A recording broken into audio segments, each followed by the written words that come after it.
성령이 친히 우리의 영과 더불어 우리가 하나님의 자녀인 것을 증언하시나니. 본문의 말씀을 가지고 자녀인 것을 증언해 주시는 분이란 제목으로 함께 말씀의 은혜를 나누도록 하겠습니다. 한 권사님이 예수를 믿고 처음으로 성령님이 주시는 감동을 받았습니다.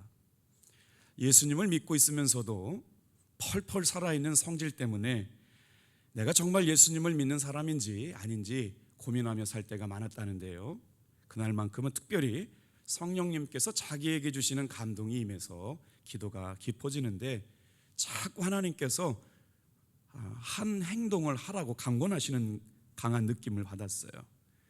그동안 권사님의 강한 성격 때문에 며느리가 상처받고 있다는 걸 알게 된 겁니다. 그리고 정말 어려웠음에도 불구하고 성령님의 감동 주시는 대로 며느리에게 그동안 고생이 많았다라고 용서를 빌었답니다. 나중에 알게 된 것이지만 그 가정은 굉장히 위기의 가정이었고 흔들리고 있던 가정이었던 걸 알게 된 거예요. 여러분, 성령님이 주시는 감동에 순종해서 어머니가 며느리에게 용서를 구한 일로 어떤 역사가 일어날까요? 그 권사님 가정에는 완전히 회복해 하시는 은혜가 임한 줄로 믿습니다. 회복의 사건이 일어났는데 권사님이 이제는 어떤 사람이 됐냐면 더 이상 다른 사람들의 아픔을 그냥 지나치지 못하는 사랑의 사람 마음으로 바꿔주셨다라고 하는 것이죠. 나같이 한번 따라합시다. 이 새벽에 주님이 일하십니다. 정말 하나님께서 우리에게 주시는 은혜는 다 표현하기 어려울 때가 많아요. 아침에는 어려운 일 때문에 기도하게 하시고요, 저녁에는 응답 주신 것 때문에 감사하게 하시는데, 아주 한 성도님이 큰 어려움을 당했어요. 운전하시는데 갑자기 쇼크가 와가지고요, 아주 큰 위기를 당할 뻔했는데 병원에 신방 가서 어떻게 됐는지 다시 신방을 해보니까 기적 같은 일들이 있더라고요. 급하게 차를 멈춰 세운 곳이 소방서가 있어가지고 119가 5분도 안 돼가지고 출동을 해가지고 쇼크니까 숨을 못 쉬게 되는데 하나님께서 살려주신 일이 며칠 전에 우리 교회에서 일어났습니다. 그러면서 그 신방을 마치고 완전히 회복된 성도님을 보고 나서 그랬어요. 저희 아버님이 기저질환이 있으셔가지고 호흡을 못 하셔가지고 응급실 실려갔다고 성도님들 걱정들 하셨잖아요. 우리 아버지 살아나셨어요. 아멘 소리가 좀 작네요. 그래가지고 전화를 드렸더니 얼마나 쩌렁쩌렁하게, 야 막내야 내가 죽었다가 살아났다. 아버지 괜찮으시냐고 그랬더니 괜찮대. 몇 년 더 사실 것 같아요. 오늘 사랑하는 성도 여러분, 이 아침에 올라오면서 무슨 생각을 했냐면 기도는 역시 해놓고 볼 일입니다. 왜 그러냐면요, 정말 어려워가지고 큰 일인 것처럼 느껴지고 어려운 일처럼 느껴졌는데 아침에는 그런 염려가 있음에도 불구하고 기도의 자리, 말씀의 자리, 은혜의 자리 있으니까요, 여러분 역전시켜 주신 줄로 믿습니다. 회복시켜 주신 줄로 믿습니다. 참 감사하더라고요. 그래서 우리는 이렇게 고백하죠. 다 같이 한번 따라하겠습니다. 주님이 하셨습니다. 우리 옆에 분한테 좀 흔들어 깨워볼까요? 주님이 하십니다. 할렐루야.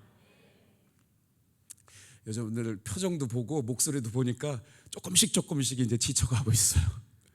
안 되겠어요. 우리 끝까지 승리합시다. 할렐루야. 저는 하나도 안 힘들어요. 성령님은 우리가 자녀가 된 것을 어떻게 증언해 주시는 분일까요? 오늘 세 가지를 묵상할 텐데요, 다 같이 한번 따라해 주시겠어요? 성령님은 예수님을 구주로 고백하게 하십니다. 참 예수님을 믿고 싶은데 믿어지지 않는다는 분들을 만나게 돼요. 한 교수님도 저랑 같이 신학교 다닐 때 정말 하나님을 아는 지식은 충만해요. 머리가 엄청 좋아서 교수님이 됐으니까 머리는 다 이해해지는데 가슴으로 예수님이 믿어지지 않아가지고 얼마나 고생한 분이 있는지 몰라요. 여러분, 예수님이 믿어지는 건요, 성령의 은혜입니다. 그래서 예수님이 믿어지는 그 역사는 어떻게 되느냐면 성령님이 내 안에 역사하시기 시작하면서 성령님은 끊임없이 나를 통해서 어디를 바라보게 하시느냐? 예수님을 바라보게 하세요.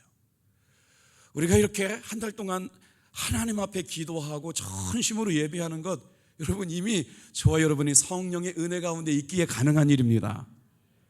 성령님이 감동을 받으면 우리의 마음속에 어떻게 생각하게 하시냐면 자꾸 예수님을 바라보게 하세요. 오늘 이 시간에 내가 성령 받은 사람인가, 구원받은 사람인가, 여러분 흔들리지 않을 이유 없어요. 오늘 이 새벽에 나와서 주님의 은혜를 사모하는 이 마음 가운데 성령님은 분명히 역사하고 계신 줄로 믿습니다. 성령님이 내 안에 계심을 경험하고 살아가는 사람들의 삶의 태도를 보면 달라도 분명한 다름이 있지요. 어떠한 삶의 형편 가운데도 흔들리지 않습니다.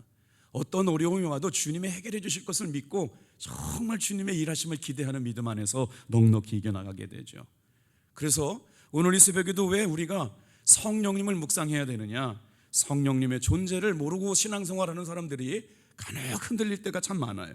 그래서 어떤 삶의 형편 가운데도 성령님이 나를 하나님의 자녀라고 증언해 주시는 걸 믿는 분들에게는 더 깊은 오늘 이 아침에 은혜가 있게 될 줄로 믿습니다.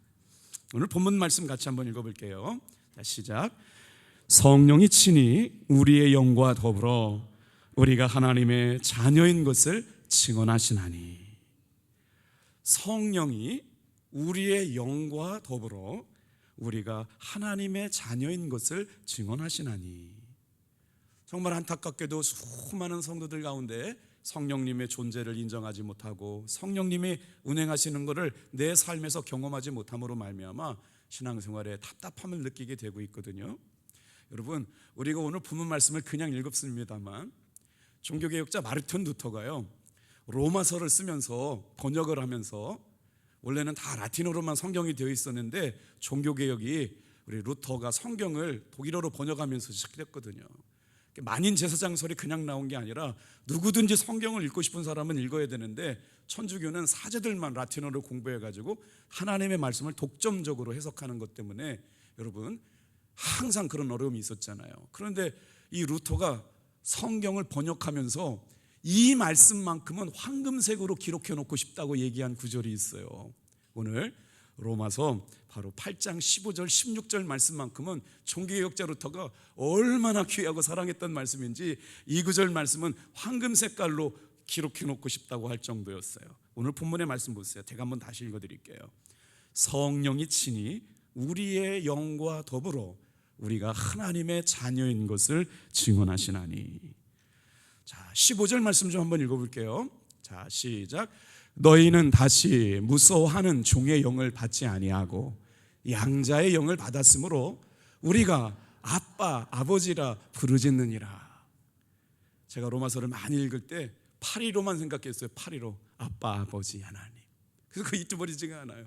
오늘 이 새벽에 여러분 예수님을 구주로 영접하는데 우리의 마음 가운데 지금 어떤 일들이 일어나느냐, 무서워하는 종의 영이 있고 하나님의 영이 있다고 말씀하고 있어요.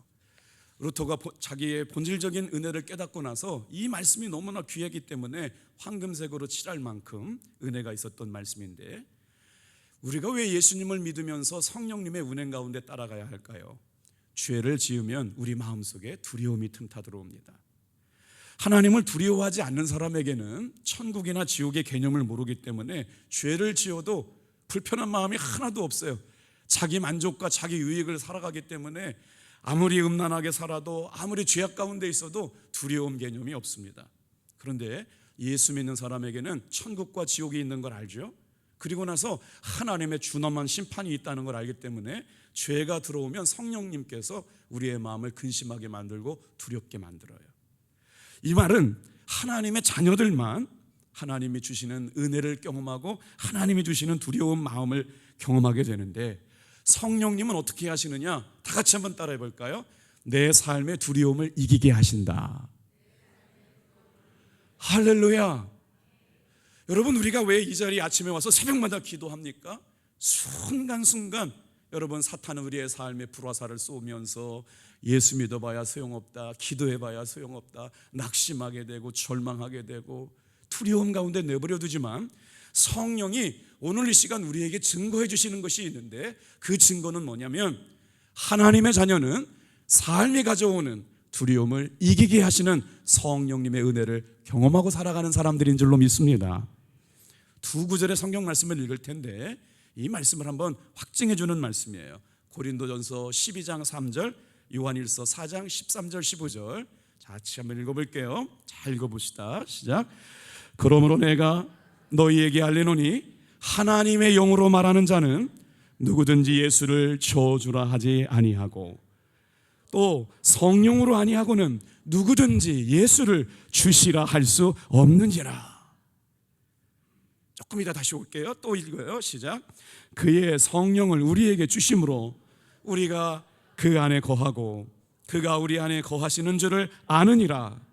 우리가 아들을 세상의 구주로 보내신 것을 우리가 보았고 또 증언하노니 누구든지 예수를 하나님의 아들이라 시인하면 하나님이 그의 안에 거하시고 그도 하나님 안에 거하시느니라. 아멘.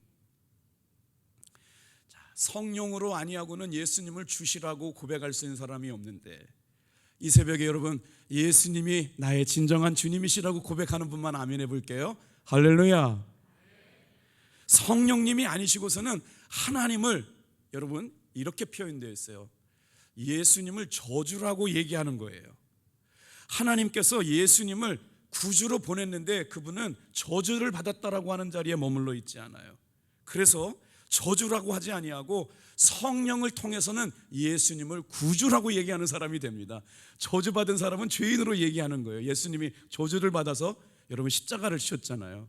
그런데 성령님을 경험한 사람은 저주라고 얘기하지 아니하고 예수님을 주님, 구원자, 메시아라고 고백하게 되는 것입니다. 오늘 이 아침에 예수를 하나님의 아들이라고 인정하는 사람들을 통해서 내가 예수님 안에 있고 예수님이 내 안에 있는 것을 충만하게 경험하게 하시는 분이 누구냐? 바로 성령님께서 믿어지게 하시고 알게 하시고 깨닫게 하신다는 거예요. 사실 여러분 우리가 이 새벽에 나와가지고 엄청난 믿음의 고백을 하면서 살아갈 것 같지만 다 같이 한번 따라 하시겠어요? 나는 하나님의 자녀입니다. 저도 말씀을 준비하면서 이렇게 매 순간마다 이렇게 포인트가 있잖아요. 그리스도인이라고 하는 말 여러분 묵상하면서 은혜 드시지 않으셨어요? 그 사람 안에 예수 그리스도가 있는 사람, 그 사람은 예수 그리스도께 속한 사람, 이게 그리스도인이거든요. 그러니 이거는 자기가 만들어낸 일이 아니고 그 사람들을 지켜보았던 안디옥에 살고 있던 사람들이 예수 믿는 사람들에게 붙여진 별명이라고 말씀드렸어요.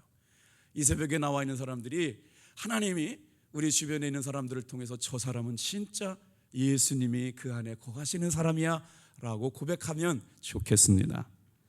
그래서 성령님에 의해서 예수님을 구주로 고백한 사람들이 예수 믿는 사람들인데 내가 하나님의 자녀가 되었다는 사실 하나만으로도 얼마나 큰 은혜인지 여러분 오늘 이 시간 내가 하나님의 자녀구나 라고 그 사실 하나만 깨달아도 여러분 성령님이 내 안에 계시는 증거가 되시는 줄 믿으시길 바랍니다.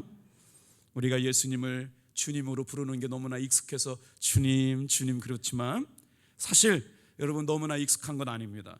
예수님을 주님으로 부르는 것은 보통 평범한 일이 아니고요, 놀라운 일이고요, 기적 같은 일이고요, 하나님이 특별히 사랑하시는 성도님들에게만 주시는 은혜인 줄로 믿습니다. 자, 그러면 불신자들은 절대로 예수님을 주님으로 인정하지 못하는 이유는 뭘까요? 성령님이 그 안에 계시지 않기 때문에 그래요. 성령님은 우리가 어떻게 하나님의 자녀가 된 걸 증언해 주시는 분인가요? 두 번째로 한번 따라해 보겠어요. 성령님은 하나님을 아버지라 부르게 하십니다.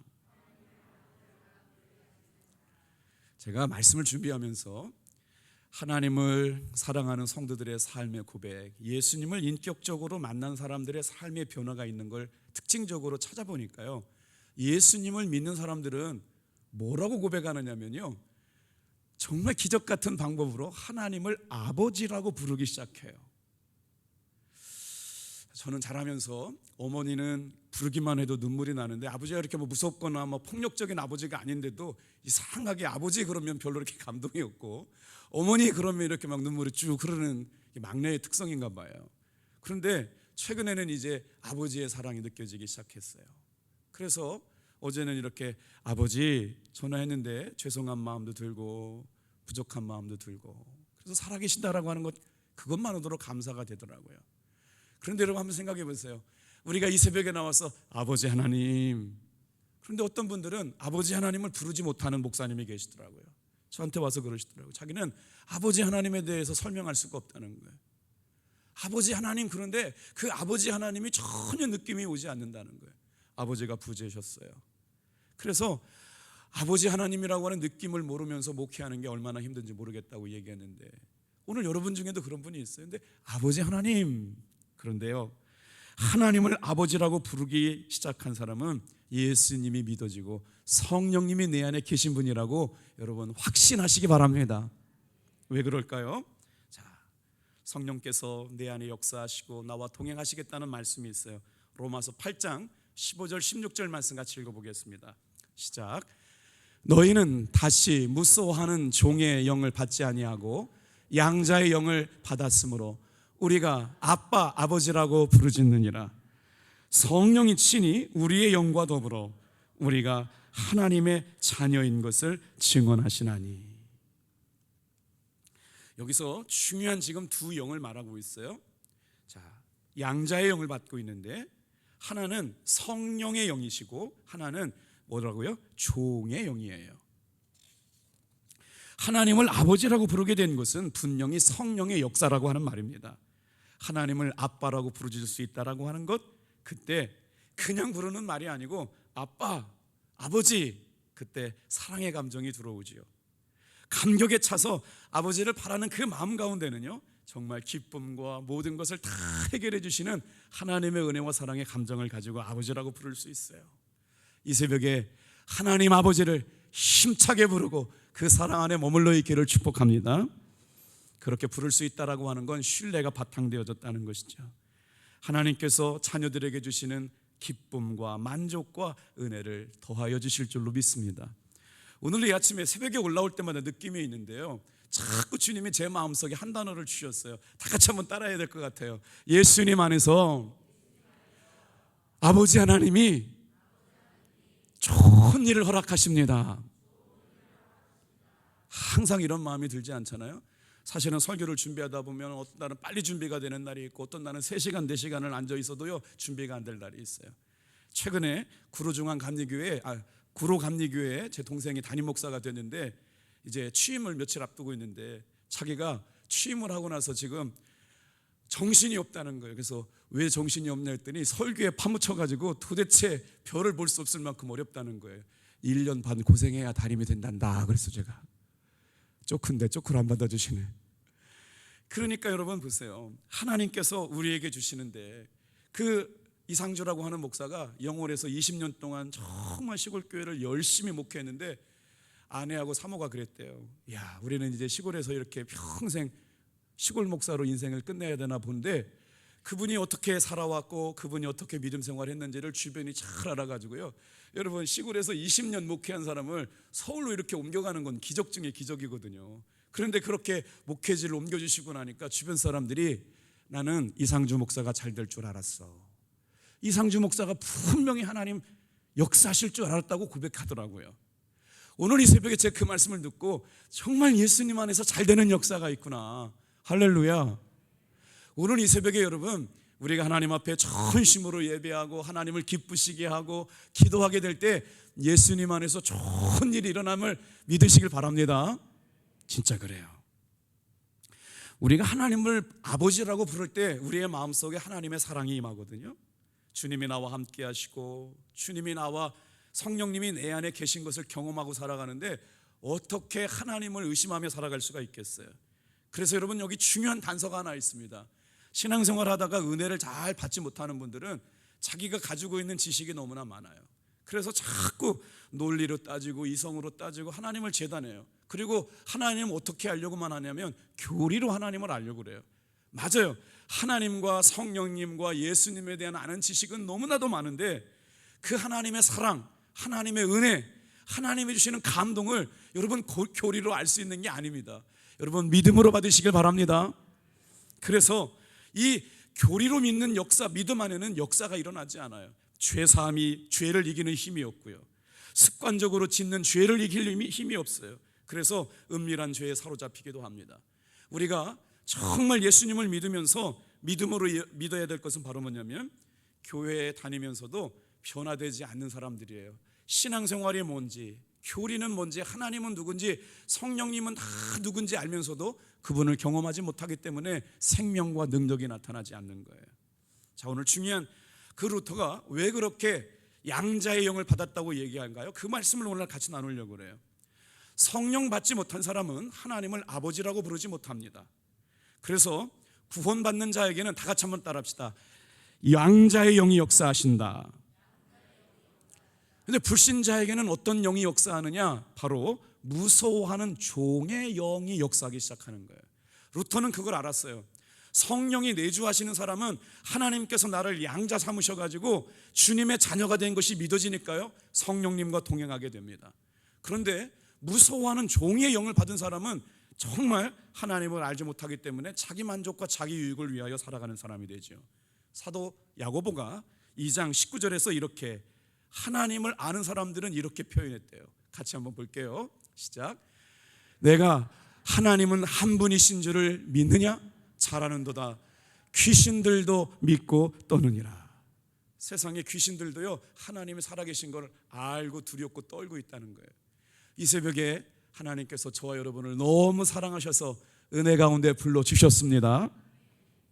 그래서 종의 영을 가지고 살아가는 사람과 양자의 영을 가지고 살아가는 사람들의 차이가 뭐냐?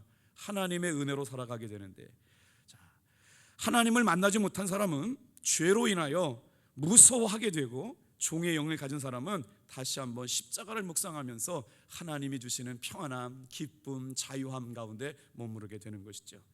자, 그렇게 될 때 다 같이 한번 따라하겠습니다. 하나님이 주시는 은혜가 깨달아집니다. 자, 고린도전서 12장 12절 13절, 하나님의 은혜가 성령님의 위로하심 가운데 깨달아진대요. 오늘 이 말씀을 좀 나누고 싶어요. 시작. 몸은 하나인데 많은 지체가 있고 몸의 지체가 많으나 한 몸인과 같이 그리스도도 그러하니라. 우리가 유대인이나 헬라인이나 종이나 자유인이나 다 한 성령으로 세례를 받아 한 몸이 되었고 다 한 성령으로 마시게 되었느니라. 자, 이제 루터가 황금색 글씨로 표시하고 싶다는 말씀의 두 가지 영에 대해서 한번 설명을 살펴볼게요. 예수를 믿지 않는 사람은 세상의 영의 지배를 받고 살아갑니다. 세상의 영으로 살아가는 사람은요, 세상이 제공해 주는 것들로 기쁨을 누리며 살아가야죠. 그런데 하나님의 영을 받아서 하나님의 영이 주시는 은혜로 살아가는 우리들, 특별히 성령님이 주시는 은혜로 살아가는 우리들은 어떻게 되느냐? 하나님이 주시는 은혜를 깨닫게 하세요. 그래서 하나님이 주시는 것들로 기뻐하고 하나님이 주시는 것들로 깨달아진 것들로 행복해 한다는 것이죠. 세상 사람들은 세상이 주는 기쁨 가지고 살아가는 거예요. 비트코인이 가격이 올라가야 되고, 증권 투자한 게 돈이 올라가야 되고, 땅을 사는 것이 올라가야만 기쁘지요. 그런데 우리 예수 믿는 사람들에게는 그거 가지고 기뻐할 수가 없어요. 왜냐하면 하나님의 양자의 영으로 은혜를 깨달은 사람은 하나님이 주시는 기쁨, 하나님이 주시는 행복을 통하여 여러분 우리의 영에 진정한 만족이 있음을 믿으시길 바랍니다. 오늘 이 새벽도 마찬가지예요. 하나님으로부터 온 그 영은 우리에게 은혜가 뭔지를 깨닫게 하시죠. 그리고 나서 역사가 일어나고 증거가 일어나고, 주님이 하셨구나. 이 새벽에 우리가 기도했더니 주님께서 이렇게 역사하시는구나. 제가 기도에 응답을 받는 성도님들을 이렇게 자세히 보니까요, 얼마나 기도에 몰두하고 있는지 몰라요. 이렇게 고백하시더라고요. 목사님, 아침에 출근해가지고요, 얼마나 간절하게 예수님께 제가 기도했는지 몰라요. 일하면서도 제가 얼마나 예수님께 간절하게 이 문제 해결해 달라고 기도했는지 몰라요. 제가 그랬거든요. 하나님의 은혜를 가장 강하게 역사했던 그 은혜는 언제냐면 제 삶이 가장 힘들었을 때였어요. 그러니까 기도의 강도는 가장 강력해질 수밖에 없어요. 진실해질 수밖에 없어요. 가장 마음을 들여서 기도할 수밖에 없어요. 오늘 이 시간도 마찬가지입니다. 여러분, 하나님 앞에 가장 진솔하고 간절한 마음으로 기도할 때마다 하나님은 그 시간에 역사해 주실 줄로 믿습니다. 지난 주일날 새 가족과 함께 식사를 하는데 교회 오신 지가 한 달밖에 안 되는 분이 이렇게 고백하는 거예요. 목사님, 제가 우리 교회로 오고 나서 이해가 되지 않는 것이 있어서 목사님께 질문하니까 대답 좀 해주세요. 그래요. 뭐가 이렇게 잘 이해가 안 됐어요? 교회를 나온 지 한두 달밖에 안 됐는데 예배 시간마다 왜 이렇게 자기가 울게 됐는지를 모르겠다는 거예요. 가족 중에 사랑하는 사람이 돌아가셨을 때도 눈물이 나지 않았는데 이상하게 왜 교회만 와서 예배를 드리면 눈물이 나는지를 모르겠다고, 뭐가 문제인지 모르겠다고 그래요. 여러분, 울고 싶다고 다 울어지는 게 아닙니다. 우리 예배 가운데, 우리 찬양 가운데, 우리 말씀 가운데 성령님이 운행하시고 계시는 증거 아닐까요?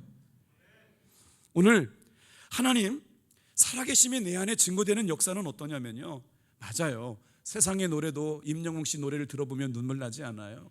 그런데 그 분명히 심금을 울리는 노래가 있습니다. 그런데 교회에서 부르는 찬양은 다릅니다. 성령님께서 오늘 이 시간에 말씀을 들으면서도 운행하십니다. 그래, 주님이 일하실 거야. 주님이 역사하실 거야. 주님이 도와주실 거야. 주님이 해결해 주실 거야. 이게 믿음을 붙잡고 기도할 때 역사는 일어나는 겁니다. 근데 사탄은 그 미묘한 결단을 못하게 만드는 거죠. 그런데 성령님의 운행하심 가운데 찬양하며 예배하며 기도하는 사람들의 마음속에는 어떻게 역사하는 거예요? 성령님이 평소에는 은혜라고 생각하지 못한 일들을 깨닫게 하시는 역사가 일어난다는 것이죠. 그래서 은혜를 경험한 사람들은요, 입에 감사가 나오게 되는 거예요. 사랑하는 가족들 주심에 감사, 기도할 수 있는 교회 주심에 감사, 함께 눈물 흘리며 서로 응원하고 기도할 수 있는 성도들 주심에 감사, 일터를 주심에 감사, 오늘 아침을 깨워주심에 감사, 이 새벽에 이렇게 많은 성도들이 함께 기도할 수 있게 해주신 게 감사. 여러분, 이 새벽에 성령님이 내 안에 내주하심으로 말미암아 무서워하는 종의 영이 아니라 하나님의 영을 받음으로 말미암아 은혜가 깨달아지는 시간 되기를 축복합니다. 성령님은 우리가 어떻게 자녀가 된 것을 알게 하실까요? 세 번째 마지막이에요. 따라해 볼까요?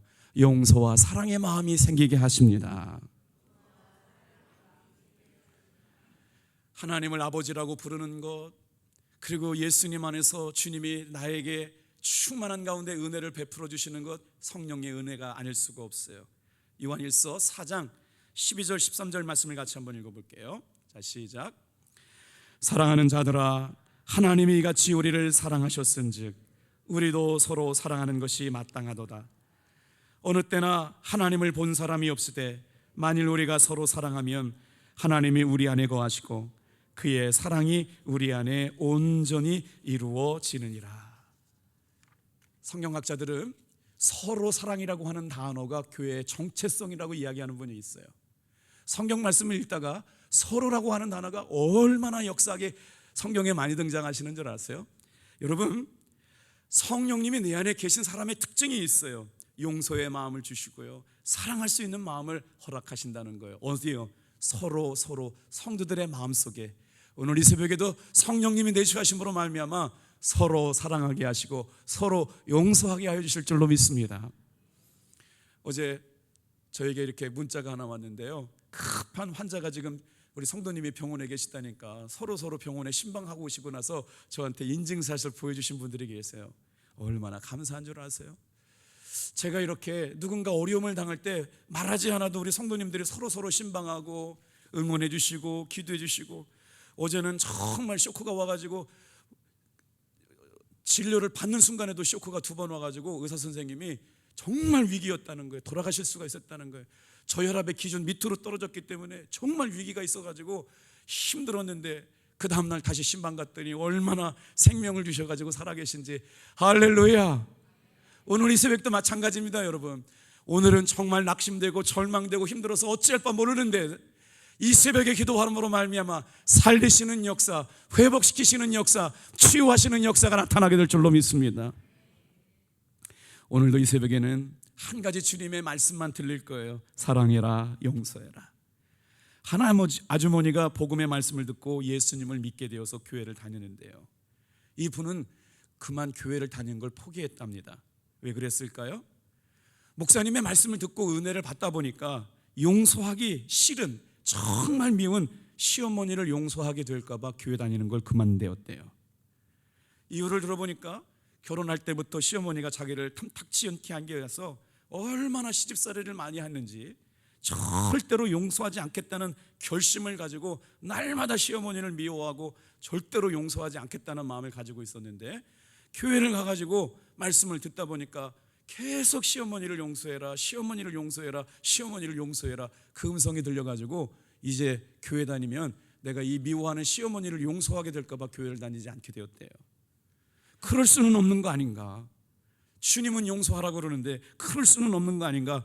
그래서 그 뒤로 다시는 교회를 가지 않았는데 다시 한번 전도를 받고 목사님이 그에게 전도하는 가운데 용서하시는 하나님, 용서가 왜 나를 위한 일이고 용서하게 될 때 하나님께서 나를 치유하시는가를 깨닫게 하시고 사랑과 성령의 역사하심을 경험하게 되었대요.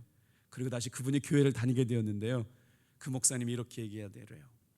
그분은 지금 은혜 받은 게 아니라 그때 교회 갔을 때 하나님께서 이미 그 여인을 만져주셨다는 거예요. 말씀을 들으면서 내가 용서해야 되는데 거부할 수 없는 주님의 음성이 있었죠. 오늘 이 새벽에 자녀 때문에 무너지신 분 계신가요? 관계 때문에 무너지신 분 계신가요? 하나님의 은혜와 사랑 가운데 모든 건 내려놓고 성령님의 운행하심을 바라보며 기도할 수 있기를 바랍니다. 자녀들의 이름을 부르며 기도합시다. 어려운 문제 내려놓고 기도합시다. 사랑의 마음과 용서의 마음을 가지고 기도합시다. 하나님께서 정말 이 새벽에 어떻게 역사하실지 기대하면서 따뜻한 성령님의 은혜를 간구하며 부르신 곳으로 나아갔으면 좋겠어요. 우리 다 같이 한번 찬양할게요. 따스한 성령님.